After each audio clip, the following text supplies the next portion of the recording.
guess when you look at the progress of a building project, it starts from the ground up rather than the sky down. So you've got suppliers that are involved in supplying the concrete, the steel in the ground, those sorts of things. So quite often those guys are quite often down the good end of a project where there's plenty of money in the bank. There's and they're all driven by, and we're talking about both commercial and domestic projects here because they're all progress payments being made.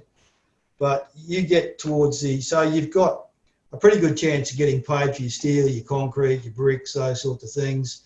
Your internal fit out guys, they'll get paid okay in general. Your roofing guys, it's when you get to the final stages of a building project where you could get into a situation where they're actually running out of money. They've underquoted the project.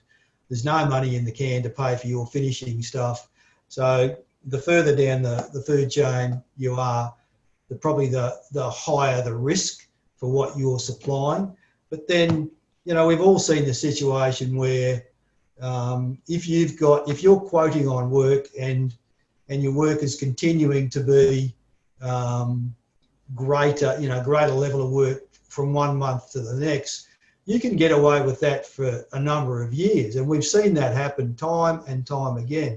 It's when those new jobs start to decline, that's when you see those companies then hit cash flow issues, because that's when the rubber hits the road and they're found out. And then you'll see administrators, you'll see wind-up applications, you'll see liquidators being appointed, because they've just gone past that tipping point where they're not in a growth spurt, they're in a decline. And we'd seen that particularly in the domestic market where the jobs were fewer, and so there were much more the same number of participants for fewer jobs. And we're certainly starting to see that in the commercial sector now, particularly with the high-rise builders and the commercial builders. If you look around the Brisbane skyline at the moment, you're going to see a lot less cranes on the skyline today than you would have seen this time last year. Yep.